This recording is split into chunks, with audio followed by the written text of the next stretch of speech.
आपल्या सोबत आहेत काँग्रेसचे वरिष्ठ नेते माजी मंत्री डॉक्टर नितीन राऊतजी. अजितदादा तुमच्या मंत्रिमंडळातील प्रदीर्घ सहकारी राहिलेले आहे, काय आठवणी सांगणार? अजितदादा आज आमच्यात नाहीत. खऱ्या अर्थानं महाराष्ट्र राज्याच्या राजकारणातला हा दादाच आमच्यातनं हरपलेला आहे. दादामध्ये अनेक गुण होते, जे गुण शिकण्यालायक आहेत, समजण्यालायक आहेत. त्यांची तत्परता, कामाच्या बद्दलचं त्यांचा अभ्यास आणि जे शब्द दिले, म्हणजे आज तुम्ही नारे ऐकत असाल, अजितदादा आमचा वादा एकच वादा. तर ह्याचं कारण असं आहे की जे एखादं काम त्यांनी हाती घेतलं तर ते तडीस नेण्यापर्यंत त्याच्या पाठीमागं त्यांचा पाठलाग असायचा. हे खरं आहे की अनेकदा विदर्भाच्या बाबतीमध्ये त्यांची आणि माझ्यात वैचारिक मतभेद राहिलेत. अनेकदा मी त्यांचा टीकाकारही झालो, परंतु त्यांचा जो स्वभाव की जुळवून घेणे आणि नाराजी व्यक्त न दाखवणे, हे गुण समजण्यासारखे आहेत.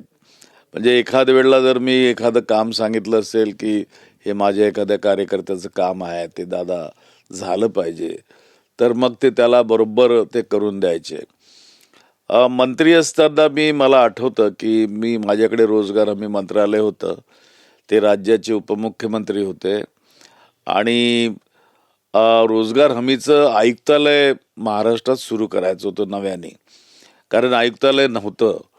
तर मी ती फाईल मूव्ह केली आणि मी नागपूरचा असल्या कारणानं मी ते मुख्यालय नागपूरमध्ये व्हावं असं फाईलवर लिहून पाठवलं.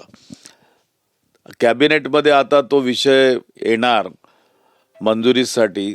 मला मुख्यमंत्र्यांनी सांगितलं की दादांनी त्याला पुणे केलेलं आहे, तर तुम्ही दादांशी बोला, तेव्हाच ते होऊ शकेल, नाहीतर मग कॅबिनेटमध्ये तो विषय येणार नाही. मी दादांकडे गेलो ती फाईल घेऊन आणि दादांना म्हटलं की दादा, हे मुख्यालय करायचं आहे, तर मी प्रस्ताव दिलेला आहे. नाही, ते पुण्याला होणार, पुण्याला आपण करून घेऊ. तर सहजपणे मी त्यांना म्हटलं हसत हसत की दादा, आपण राज्याचे उपमुख्यमंत्री आहात की पुण्याचे उपमुख्यमंत्री आहात? तर मला म्हटले फाईल कुठं आहे? म्हटलं आहे ना ही फाईल घेतली माझी आणि त्यावर तात्काळ सही करून दिली त्यांनी. आणि त्यामुळं नागपूरचं हे रोजगार हमीचं आयुक्तालय या ठिकाणी राज्याचं या ठिकाणी झालं. असंच ज्या वेळेला माझ्या आईचं निधन झालं त्यावेळेला मी मंत्री होतो, परंतु काँग्रेसचा कोणी वरिष्ठ नेता मला भेटायला आले नाही. परंतु दादा मात्र माझ्या घरी येऊन गेलेत त्या काळात. अशा पद्धतीने ते संबंध ठेवायचे. आणि माझ्यासोबत असं होतं अशातला भाग नाही, तर ज्या वेळेला समजा एखाद्या आमदाराचा वाढदिवस असेल, जन्मदिवस असेल, तर हमखासपणे सकाळी 6 ते 7च्या दरम्यान त्यांचा फोन यायचा न चुकता. राज्याचे मुख्यमंत्री फोन नव्हते करत, इतर मंत्री फोन करत नव्हते, परंतु दादांचा फोन हा निश्चित त्या दिवशी यायचा, असा त्यांचा स्वभाव. तर एक शिस्तबद्ध नेता, वेळेवर, म्हणजे वेळेच्या बद्दलचं भान.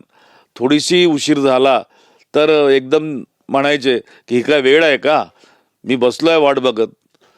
तर अशा पद्धतीचा हा नेता, अत्यंत मनमिळावू, कार्यकर्त्यांवर प्रेम करणारा, तेवढंच प्रशासनामध्ये धाक ठेवणारा ताकदीचा नेता आज आमच्यातनं हरपला. त्यांना मी भावपूर्ण श्रद्धांजली अर्पण करतो. एकच प्रश्न मी विचारतोय, महाराष्ट्राच्या राजकारणात जी मोठी हानी अजितदादा जाण्याने, प्रशासनावर इतकी प्रचंड पकड, त्यांना सगळ्या विभागाची माहिती असायची. निश्चितच अजितदादा अत्यंत ताकदीचे, प्रशासनावर पकड असणारे, संघटन कौशल्य असणारे, सभागृहामध्ये सुद्धा एखाद्या प्रश्नाला कशी कलाटणी द्यायची आणि कसा त्याला उत्तर द्यायचं याचं भान ठेवणारे आणि सातत्य पाळणारे. कोणीही इतका वेळ मंत्री सुद्धा बसत नाही, पण ते उपमुख्यमंत्री असताना सभागृहामध्ये 9-9, 10-10 तास बसणं ही साधी गोष्ट नाही. आणि प्रत्येक प्रश्नाच्या उत्तराकडे, प्रश्नांकडे लक्ष ठेवणं हा त्यांचं सातत्य राहिला स्वभाव. आणि त्या ताकदीचा आज तर मला तरी दिसत नाही कोणी नेता आज आहे या ठिकाणी. आणि अशा या नेतृत्वाला आम्ही निश्चितच पोरका झालेला आहे आपला महाराष्ट्र. खूप खूप धन्यवाद. कॅमेरामॅन सचिन सायांसह गजानन उमाटे, TV9 मराठी, नागपूर.